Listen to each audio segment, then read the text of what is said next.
you stay in your house and you have a few whiskies, and then when the bells come, you either go out to other people's houses or they come to your house. And then on New Year's Day, traditionally you have a huge big kind of party in someone's house and everybody turns up. So that's why you need the second off to recover. To recover. So was Auld Lang Syne really written for Hogmanay then? I don't actually know. I have no idea whether Robert Burns wrote it specifically for Hogmanay or not. I always assumed yes. Right.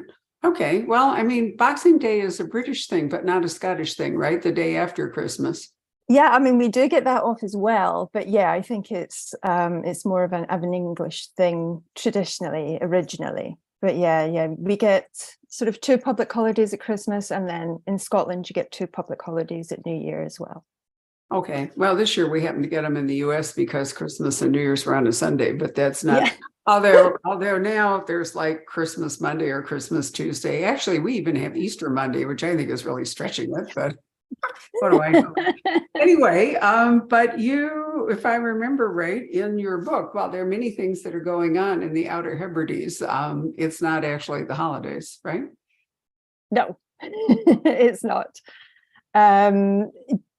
It's probably, do you want me just to do a summary of the book? Sure, that would be absolutely great. Why don't we do that? It'll make more sense what we're going to talk about. Yeah.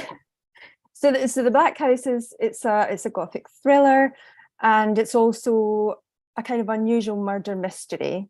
It's set on a fictional island off the west coast of the Isle of Lewis in the Scottish Outer Hebrides, and it's actually 2 stories told sort of side by side from the point of view of 2 different characters. And the first main story follows a very troubled woman called Maggie Mackay, who as a child in 1999 claimed that someone on the island murdered a young local man called Robert Reid. And then she returns to the island as an adult, and she has very strange motives for wanting to find out what actually did happen to Robert, and for needing to prove that he was in fact murdered. And her return kind of unsettles the islanders. You know, it threatens to expose a lot of secrets that some islanders would prefer remained hidden. And so very quickly Maggie's kind of forced to consider just how much she's willing to risk to uncover the truth.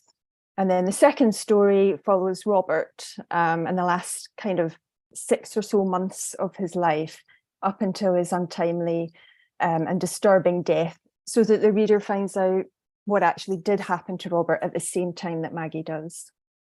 And Robert has a disturbing story of his own.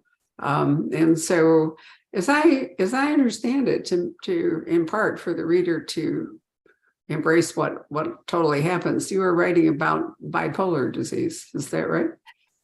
Yeah, so Maggie has bipolar 1 disorder, which is kind of characterized by having very kind of manic high periods followed by very low depressive episodes that can last sometimes for months and months. And she's kind of suffered from this since she was a teenager. She has a very, her mum dies at I think about 3 months before the beginning of the novel, but she's always had a very complicated relationship with her mother. She believes her mother also is bipolar, but her mother never believed that she was, and she also believed that she was psychic, that she could see things, that she had visions. And so they've always had this very difficult relationship. And I can't sort of go into exactly how they both end up, but it is a very integral part of the plot that Maggie has struggled all her life really to accept herself, but she's also really struggled to accept her mum. And her returning to the island is partly because her mother has died and she needs to find some answers, but also because she really is struggling to live with herself and to cope with her own life. And so that's really why she kind of ends up on the island. I was a bit, I wouldn't say hesitant, I was a bit nervous to write about bipolar. I mean, I don't have it. I don't personally know anybody who's had it or who suffers from it. So I had to do a lot of research on it. And again, I think a lot of the time mental health or health conditions are used as a kind of vehicle in thrillers quite often, just to kind of, oh, she's an unreliable narrator, she's nuts. And that's I really wanted to avoid that. I really didn't want that to be the whole point of Maggie. So I did do an awful lot of research, and it's just kind of part of her character, part of her motivation, but it isn't everything, So I wanted it to be important because I think, especially these days, the way that mental health is dealt with in society is often kind of fraught with difficulty. People are often very misunderstood. And I wanted to write about it for that reason as well, just to kind of have a character who's going through all of this other things and just so happens to also be bipolar. Well, no, I understand that. And we'll get to Gothic thriller in a moment because, mental instability is almost always part of Gothic. There always has to be somebody who is struggling mentally and emotionally, or you can't get off into Gothic territory. But I was very struck by how difficult it must have been to have Maggie's mother as your parent. She's a single parent and unreliable. Maggie has an unreliable narrator as a mother. And so much in her life would not make much sense. And I found it interesting that the mother is totally rejects the idea that there's anything wrong with her, so to speak, and she does channel whatever bipolarity she's suffering from into ideas of being special, being psychic, being whatever. And yet I find that interesting because her life is basically a shambles. So, if she is special, if she's convinced herself that she's special, how does she account for the fact that, her life is like a runaway train? And it's hard for, it's hard to decide whether Maggie is actually bipolar herself, or is she just so traumatized by her mother, who was not actively mean or anything. This isn't a Munchausen's case or anything awful like that, it's hard for her to have any real perception or understanding of reality because she wasn't brought up with any. And, I think we leave some of this pretty open-ended for the reader to decide, how it all is. You have to, in every novel, you have to suspend disbelief. And this one, you may have to suspend disbelief more than you anticipated. But I think it's important to understand that, Maggie herself, struggles with disbelief or confusion and all from her parents. So, what do you understand the word Gothic to mean? We've all been grappling with that because I said 2 or 3 years ago that the Gothic was the next big new thing. And increasingly, I am seeing what are called Gothic thrillers. And to some degree, I wonder if this has grown out of the unreliable narrator shock thriller, all the way back to Gone Girl, it's kind of like the media where you have to have more shock in order to get more clicks. If you want to stand out in a fairly crowded field, what does Gothic allow? What does that provide? Why are you drawn to it? Do you know, it's weird because I never really questioned the kind of books that I read growing up and when I was in my 20s and 30s as being Gothic, but a lot of them, to my mind, were. But I think Gothic, it is exactly what you're saying. It's a marketing tool by and large, because I think Gothic is a huge, broad church. I think that it covers kind of very classic Gothic stories that everybody knows, like Rebecca and The Haunting of Hill House and Jane Eyre and all those kind of stories. But it also covers modern Gothic, like something like Gone Girl or The Dry. I think to me, the thing that I think that Gothic has a sort of, it needs a certain number of things. I think the first one is atmosphere. There's always a big atmosphere in a Gothic story. It's usually quite dark. It's usually quite beautiful. It's like a kind of vibe. It's very difficult to explain. And a lot of that is driven by the second thing, which I think is setting. I think setting is hugely important to a Gothic story, whether it's a kind of haunted house or an island in the middle of nowhere, or anything at all, really. As long as, to me, the stories that I've written could only have been written in the places that they are set. Mm-hmm. It's almost like the setting is another character. I know it's a bit cliched, but I think that that's what it is for me. When I write something, it's usually the setting that comes first. And then the third thing is usually some kind of sort of aspect of love and passion. But again, it's usually quite dark. It's usually betrayal and adultery and love triangles and all that kind of good stuff. It's always quite sort of emotional. There's a lot of passion in a Gothic story. There's an unreliable narrator, like you said. And then the fifth thing is always just that there is this big kind of mystery. There's this secret that's kind of underpinning everything that's got to be revealed or exposed at some point, or perhaps there are numerous secrets that need to be kind of revealed along the way. So really, I think there's not much difference between something that's called a Gothic thriller and something that would be called a psychological thriller, a whodunit, a murder mystery. They're all kind of variations on the same thing. To me, a Gothic story is something that you feel as much as you read. I want somebody to read one of my stories and feel like they've been to this place, or feel like they're in this place, or that they've met these people. So I don't, to me, I think it's quite hard to describe what Gothic is, because it, like you said, they lump everybody in. It's very difficult to tell if something is Gothic or if people are just saying it's Gothic. But to me, those are the ingredients that would make a Gothic story, and they are the kind of stories that I love to read. Well, I think that was a very lucid explanation. I mean, they go all the way back to, Monk Lewis, who was a favorite. If you read, I don't think Jane Austen cited him, but Georgette Hare, who writes wonderful Regencies, is always citing Monk Lewis. And you have The Woman in White by Wilkie Collins is another. I think there's always a slight tinge of the supernatural, or the word Gothic kind of braces the reader to know that it's not so much human malevolence, which is what powers a psychological thriller.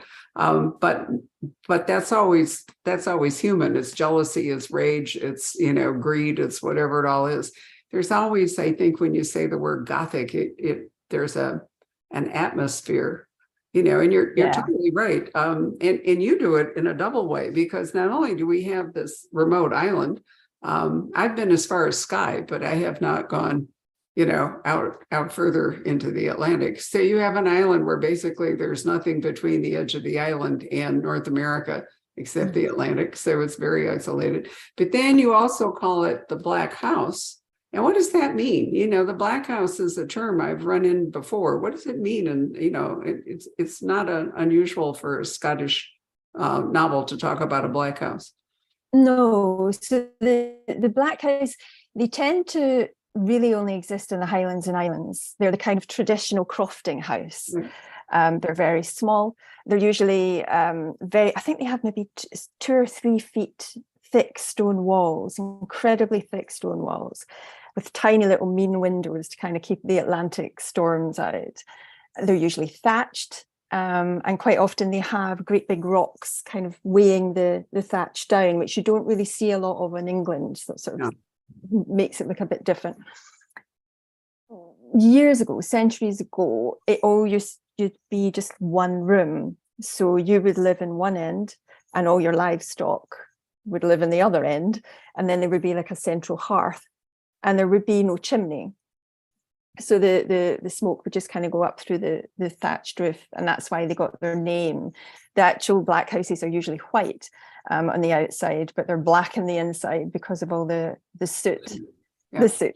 You don't see them anymore, really. I mean, the black house in the novel is actually based on a house that I've stayed in quite a few times on the Isle of Harris, but it's a replica. Usually the houses that you see these days are replicas built for tourists, so they're all a lot more pleasant inside than the original ones. And the truth is, the lack of a chimney meant that people. I had an author who wrote a book, and I'm trying to remember, it was an author I edited, whether it was in Alaska or what. But anyway, the lack of ventilation from the fire meant that people often suffered from lung disease of one sort or another. And once the chimney came into play, you know, it was a much healthier. So I'm sure that any replica house would be forced to have, you know, not just let the smoke rise up, so to speak. No. I've been in cottages in Ireland where no matter how the peat, the smell of peat, you just can't get rid of it. You know, once it's burned inside, it soaks into the walls. What were the Scots burning? Were they also burning peat? Yeah, a lot of wood in, you know, on those islands.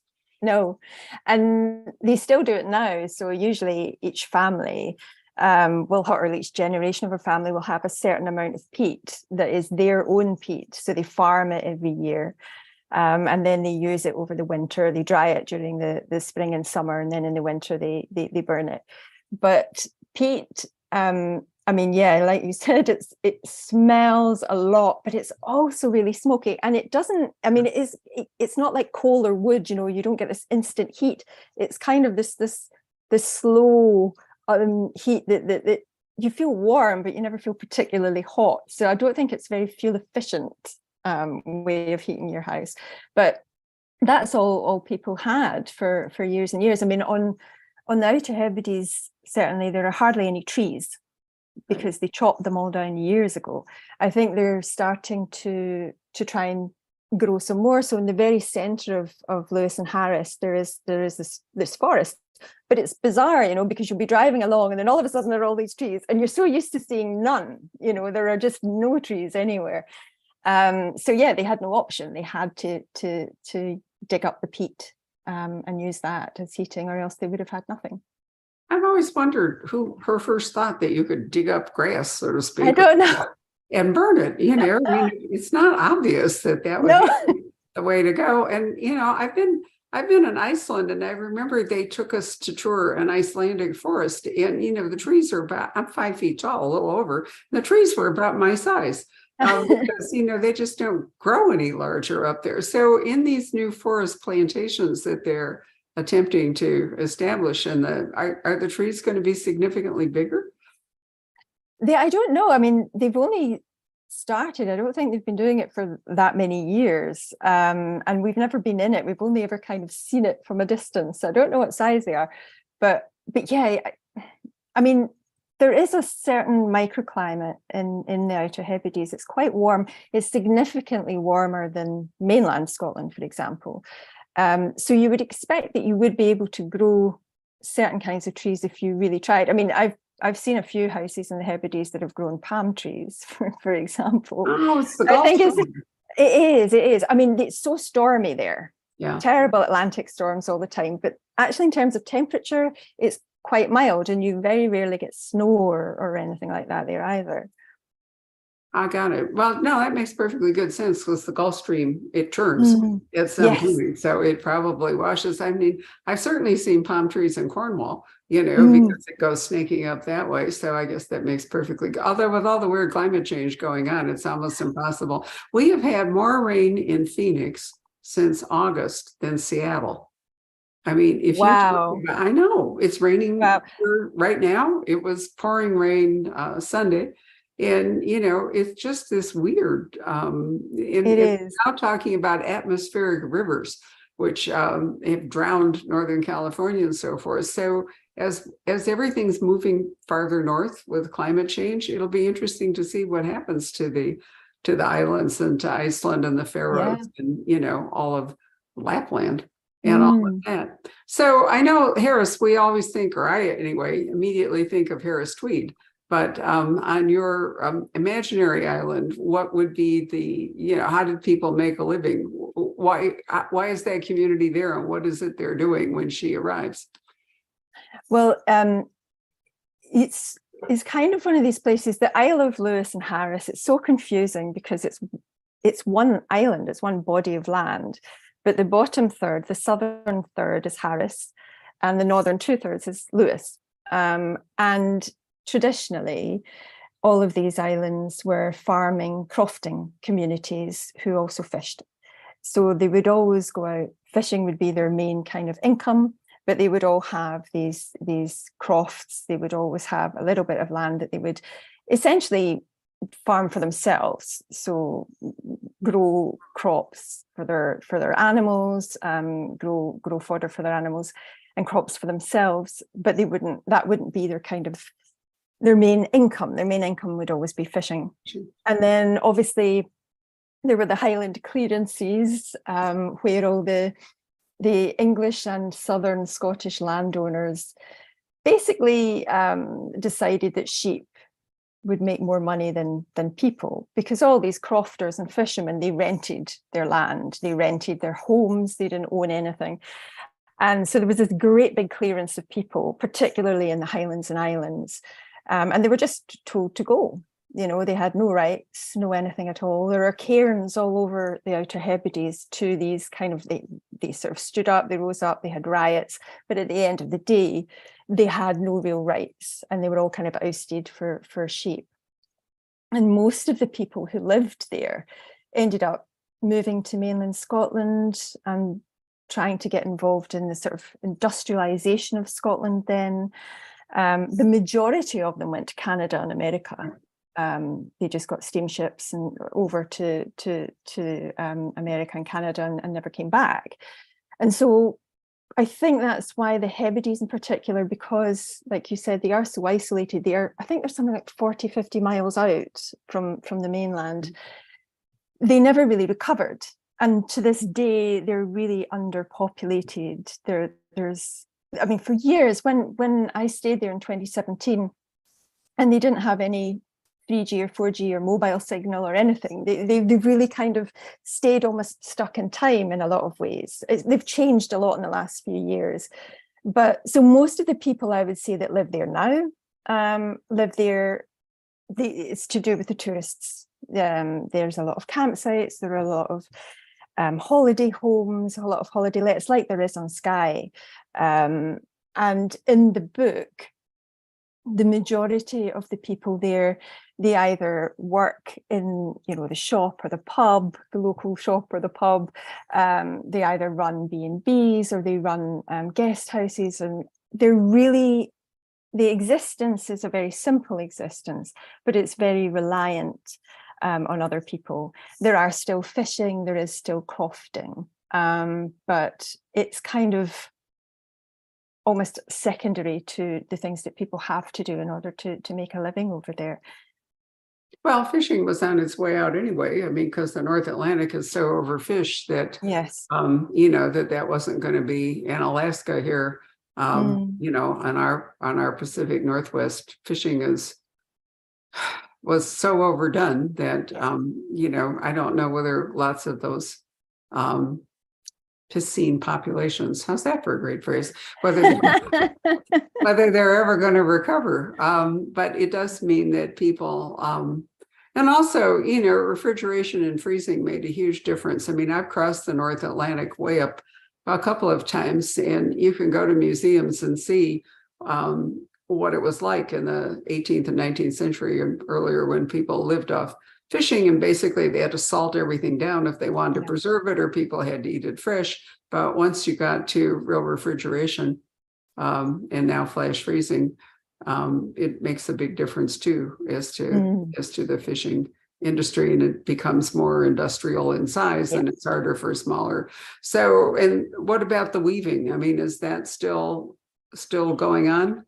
Yeah, absolutely. Again, mainly for tourism. Right. There are a lot of shops. There are a lot of shops that you can go into, particularly when you walk off the ferry. There's a whole kind of plethora of them there next to the terminal, and you can go in and you can watch the Harris tweed being made, and you can buy pretty much anything. You can buy handbags, clothes, purses, everything. And they also recently have become quite famous for gin. So Harris has its own gin distillery, quite a big one actually, and it's really nice. They make it from seaweed. It's so lovely. So that's become quite a big thing. I thought you were going to tell me they've started a juniper berry. No. So seaweed, how absolutely fascinating. Yeah. Well, I'll have to tell my husband, who's very proud of his Harris tweed jacket, which he has had for like 60 years, and apparently will never wear out. So it's really marvelous stuff. But anyway, when Maggie arrives here on this legendary island, Kilmore, she's actually staying in a B&B. The Blackhouse that she's staying in is a rental property, and there's a young woman there who is running it, for income and so forth. So, and as you say, it's really one room because she's got her bed in one part and she's got her kitchen, whatever it is. So it's basically what we would call an open room or a great room. Yeah. A single space. So it'd be awkward for more than a couple or a single person, to actually rent it and live in it. You wouldn't want to do it with small kids or something. It would be. No. So how is Maggie supporting herself? And, she's arriving at the island, and what is it she's going to do for income while she's there? Well, because her mum has died, she has income from her mum to sort of live off. She's in a difficult position because she's left her job. She had a sort of breakdown and she's left her job.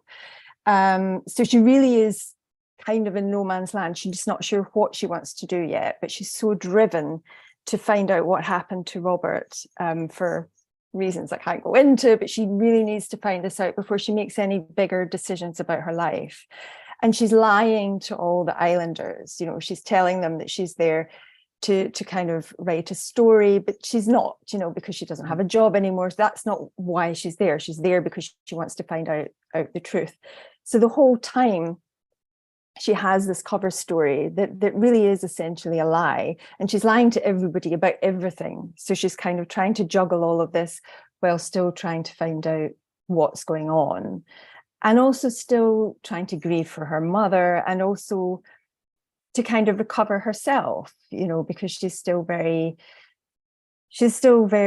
exhausted by what's happened to her. She's still very kind of poleaxed, I suppose, by the way that her life has suddenly taken this huge turn that she wasn't expecting. And she hasn't dealt with anything really her whole life. And now she's kind of chosen to try and deal with everything all at once.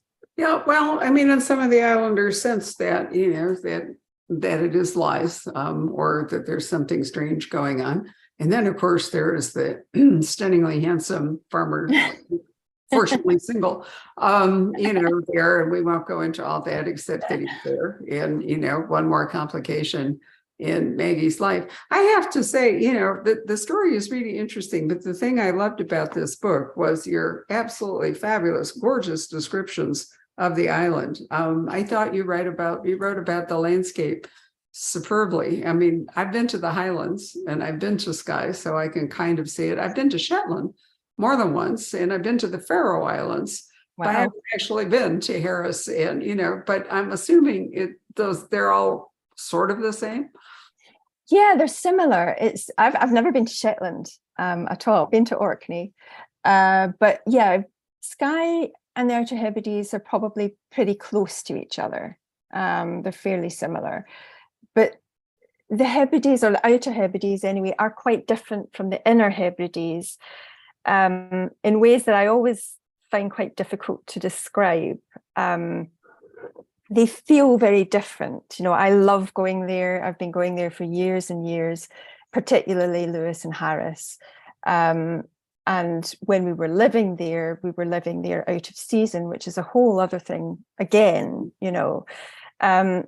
with the Outer Hebrides, because they're that much further out, the east coast is very much like Skye.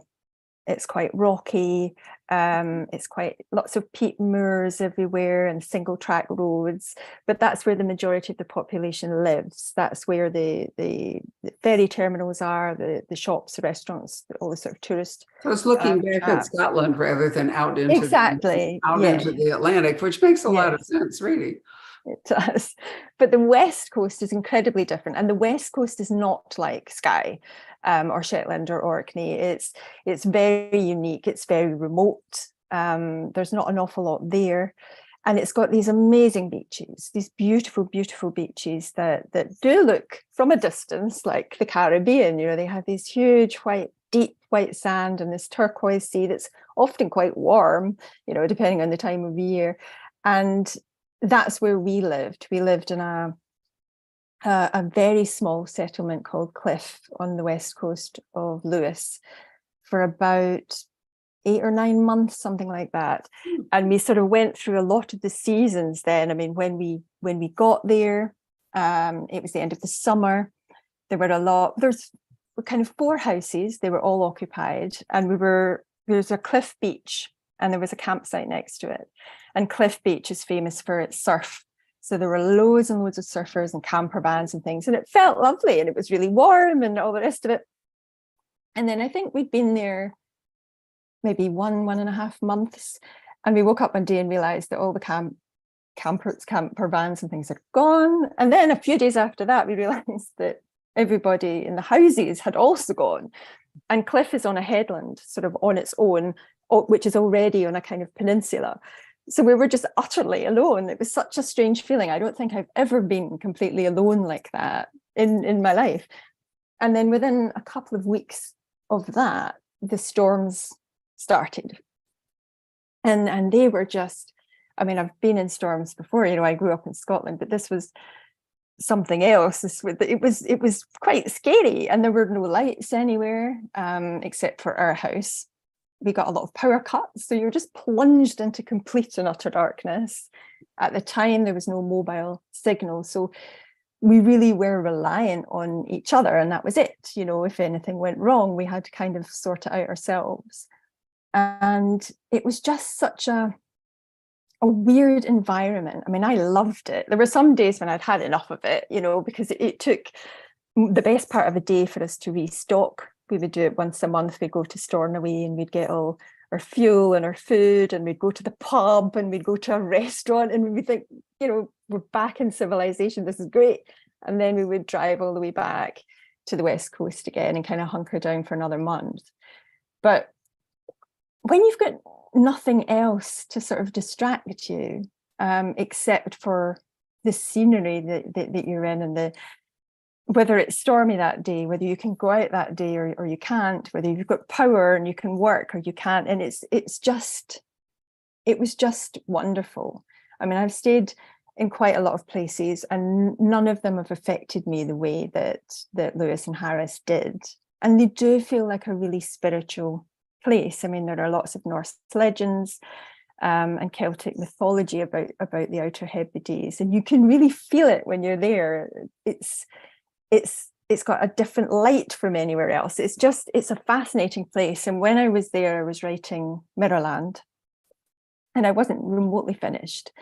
And I ended up stopping for about a month just to write the plot out for the Blackhouse, because I just needed to get it out of my head, you know. And I thought, I have to write about this place. And so I was really desperate to start the Blackhouse as my second book. So did getting your contract for these 2 books, is that the reason you went to, you know, were able to go and live there? No, at the time,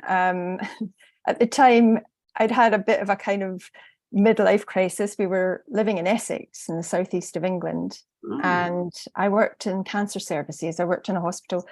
I'd been doing that for about 20 plus years, and a lot of things happened to us in a very short period of time, most of them quite bad. And I think that was my moment where I thought, right, I need to do something with my life other than what I'm doing. You know, I'd always written stories ever since I was a kid.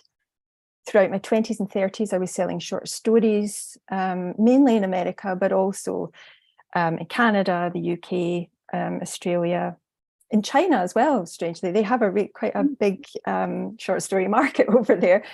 But I wasn't getting anywhere close to writing a novel. You know, I was exhausted when I came home from work, both kind of emotionally and physically. I was only writing on weekends, sometimes when I was on holiday, and I wasn't I think I was just expecting it to happen to me somehow, by osmosis or something. And I wasn't actually doing anything particularly to make it happen.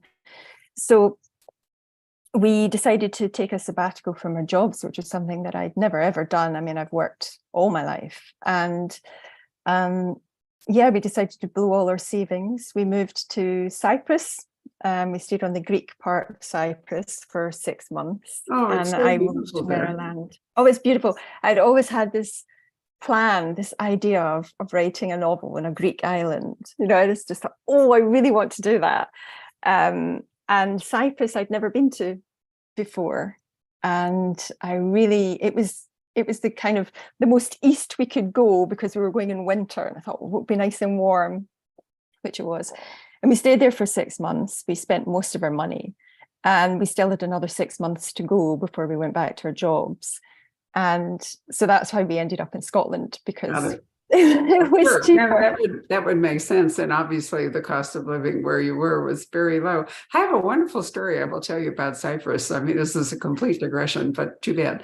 I was there with a group, and I had my daughter and my granddaughter with us. We were on a small cruise, and a highlight of the day leaving the ship was to go to a beautiful Greek theater. As you know, there are wonderful Greek rooms, in Turkey and Antalya, all that, but also on Cyprus. And so there had been a strange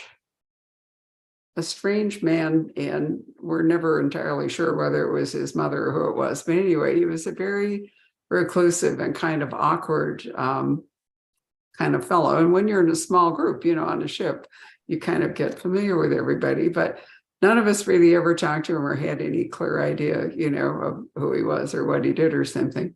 So, we go by bus, a small group, and we get to this beautiful, beautiful theater, and it's facing out, into the Aegean and whatever. And it's so atmospheric and so gorgeous. And we're standing there, and this gentleman descends to the stage, and he turns around, and in perfect classical Greek, he starts declaiming.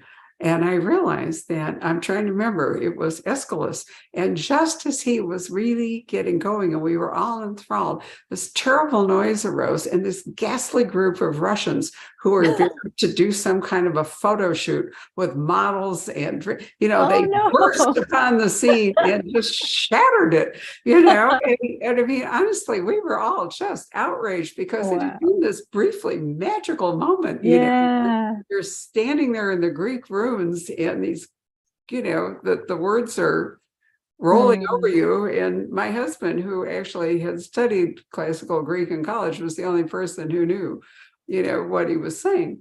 And then we all realized that he was some kind of, obscure scholar or something of the sort. But I've always remembered that because, it was such a clash between, this wonderful situation and then this ghastly and kind of a group, that brash and loud and, completely oblivious to everything around. How beautiful. Travel does take you to some interesting moments, doesn't it, in places? It does. It's so good for us, to do things differently. So now, where are you living, in Glasgow? No, when we came back, when we completely ran out of money, we decided we didn't want to go back to England on our job, so we just quit everything. So we ended up moving in with my father-in-law in a place called Port Glasgow, which is basically just about as far west from Glasgow as you can go. It's an old shipbuilding town.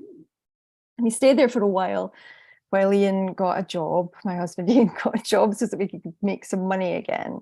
But at the time, I didn't even have an agent. So I'd finished Mirrorland. It was out on submission to agents. And I think for that first sort of 6 months, I really started to panic a bit about what I would do if I didn't get an agent. But eventually I did. I think it took about 6 months. It was a long old time. And then after that, I think probably another 5 months working on the book before it luckily went to auction in the UK and in the US. But yeah, I think that it was probably about a year really from coming back from the Outer Hebrides to actually getting anywhere close to a book deal. But now I moved, I would say probably for the past 5 years, we've kind of just been moving around. We haven't been living anywhere. And we just finally bought somewhere. So now we're living just outside Glencoe. So we're up in the West Highlands, which is very far from where I grew up. I grew up in the Central Belt, where pretty much everybody in Scotland lives, right in the middle at the bottom. Right. Yeah. So now, and I mean, it's just beautiful. Where the house is a complete tip at the moment. It's a doer-upper. So there's a lot that we need to do, but it's lovely. I don't know, or I didn't know the Highlands as well as I probably have in the last kind of year or so. But yeah, we're kind of in proper Outlander territory now. We're about 10 miles from Fort William. It's beautiful there. I have been to there. I think the Glencoe is absolutely superb. Oh, it's beautiful. Every day I expect Diana to tell me she's moving to Scotland. I mean, she commutes at this point, so really interesting. But yeah, it's gorgeous. So, I think it's great that you found an agent and a publisher who is sympathetic to what it is you want to write. Because they're not by the common way in the stories, but they've worked hard to promote you. And I've been so lucky. I've been really lucky. And Scribner in particular, they've been great. They've really given me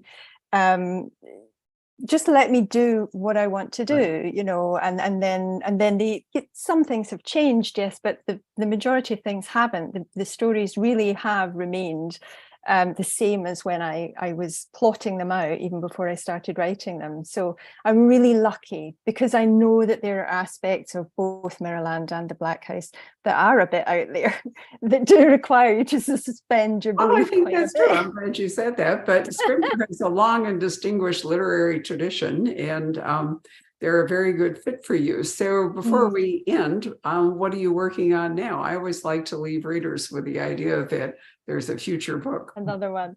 So I am just about finished my third book. It's another Gothic thriller set on an island, but this time it's set on the southeast coast of England. It's in Essex, near a place called Foulness Island. And it's an area that I know really, really well. It's close to where I lived for sort of 20 odd years. And it's a really eerie landscape. It's where the book is actually set it's like a series of very low-lying islands surrounded by creeks and really dangerous sandbanks and mudflats, tidal surges, and active Ministry of Defence firing ranges. It's a completely opposite sort of landscape to Scotland. It's very, very different. It's kind of like the Kent Marshes and Magwitch and Great Expectations. It's that kind of vibe, or The Women in Black, that kind of thing. But I don't want to jinx it too much by saying too much about it. But it's a Gothic mystery. It's about drug smuggling, murder, betrayal, adultery, a very dysfunctional community, and just lots of secrets kind of lurking under the surface, waiting to be exposed. I can see that this is the sort of story you like to read. I like to read, and therefore like to write. The south of England has such a long and fabled history of smuggling. I've spent time in Rye, for example, and that whole area, and certainly during the Napoleonic Wars, there was so much in the way of smuggling French goods, and back and forth of spies, and the back and forth. The Unknown Ajax is my favorite Georgette Hare book, maybe for that reason, that that sort of trade is going on. But it's wonderful, wonderful country there. Our last actual cruise before the pandemic hit, we went from Lisbon up the coast and over to Amsterdam, and then down the channel and all the way around Ireland to end up in Dublin. But the thing I loved the most were the sillies. which I had never been I have to. never been. Oh, Never been. the gardens at Trevisco are absolutely astonishing. And there's a little castle there, there's a little garrison there. And what interested me was that there were many tourists there from Cornwall, and there's just a little plane. I mean, it's a little baby plane, and Yeah. it goes back and forth, from Cornwall to, I think it's St. Mary is the The main one. But anyway, it was just gorgeous. And, I've often wondered why nobody really writes about the Sillies. There's a nice English author called Hannah Dennison who has a kind of a cozy, totally different than the sort of book she writes that's taking place there. But otherwise, I can't recall any crime fiction that. So there's another island, giving it to you as a gift. There's another island for you, but you might have to go some to introduce the Gothic elements, but why not? It does. And there's a lovely author called Will Thomas who writes for Minotaur. And I'm trying to remember, but there is an island. What is the other islands just off the west coast of England? Not the Scillies. There's the Isle of Man, but that's quite further that's north. too high up. It's further down south. There's an author called Alan Bradley who wrote a huge hit called The Sweetness in the Bottom of the Pie. He's Canadian, and he is now living on the Isle of Man, and I keep thinking that I will go visit him. Now I can't think of them, but anyway, they're higher up than the Scillies, but not that far. Anyway, Will wrote a real Agatha Christie kind of, because it lends itself to a more traditional or classical country house murder setting where instead of the supernatural, you just have, really bad people doing really bad things. They're doing it on the island where they're trapped, they can't escape each other, they can't escape the island. That's right. And, islands, I mean, it's amazing to me how many people in the last few years anyway have adopted the whole, and then there were none, the whole as a way of structuring a closed setting mystery. But most of them pretend that there is a Gothic element in it, but it really turns out, not to be Gothic. It turns out to be just really bad actors. Nasty people. So I think it's fun that you do the sort of supernatural version of the Agatha Christie more, traditional version. And how lucky we are that there are all these islands out there. I know. We can use. So Jacob, you could come back if you can speak, and if you don't have any sound, I'll just sign us off here. In theory, if Jacob is someone watching, there might be a few questions, but I'm not sure. It was unfair to ask him to do the tech for this, so he may have just disappeared. Jacob, are you there? There, he is there. Can we hear you? No sound. All right. Well, in that case, I guess we're not going to be able to take any reader questions. I'm sorry about that, Carole, but I hope those of you who are watching, or probably more of you will be watching it later because this is so early in the day here in the US, will have enjoyed our conversation. There will be a podcast, and Mirrorland, which is Carole's first book, is just out in paperback. I don't actually have. Actually, it's not out yet. It's coming out towards the end of January from Scribner as a paperback. So if you missed it, you can. I think it's out now. It's out already. Is it? Okay. It is, I ordered it today, but sometimes the publication dates keep shifting in the US because of paper. So I thought I saw that it was later, but maybe it's already here. Anyway, Mirrorland is completely different than the Blackhouse. There's no reason to read them in sequence at all. You can read the Blackhouse and then read Mirrorland because they're not connected. And clearly from what Carole has to say about her third book, it will be another totally different, but what fun. We can go all the way around Scotland. Yes. British Island, doing island after island. Maybe you can finally get to Shetland, and now that Anne Cleves has stopped writing, I'm actually going there in June to something called Shetland Noir, which is a book festival, so I'm going to be a guest at that. Oh, how wonderful, because I know there's Iceland Noir and there's Blood Scotland, but Shetland Noir. Yeah. And Anne Cleves is actually the sort of person who's running the show. Well, how wonderful. I love it that all these small noir conventions are cropping up. Do you know who else is going? I think, I'm not 100% sure, but I think Val McDermott is going to be there, and Ellie Griffiths. And there was somebody else, but I've forgotten who. But I think they've just started announcing them, this special guest. What is the date? I think it's the 15th to the 18th of June, something like that. Oh, it's in June. Oh, yes. Okay. Well, Ellie's one of my favorite people, and Ellie's lovely. Leads very well. So, wow, maybe I can figure out some way to actually attend. I would love to do that. Oh, it'd be lovely. So yeah, I'll look into it. Iceland has noir. It meets in Reykjavik on I think it's the third weekend in November. And Bloody Scotland is in September. So there is a kind of general fiesta kind of a thing going on for all those times. Right. Well, anyway, Carole, it's lovely to see you again. So thank you very much for spending time with us. And this is publication day in the United States for the Blackhouse. So I only have tea because it's so damn early, but I have water. Right.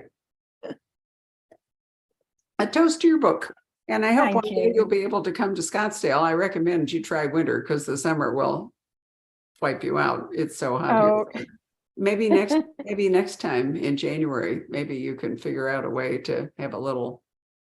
I would love to do that. I really genuinely would love to do that. Yeah, it would be wonderful. We'll talk to. It really would. We can work out. All right. Well, thank you so much, and felicitations on publishing the Blackhouse. Bye. Thank you, Barbara. Thank you. My pleasure. Bye. Bye-bye.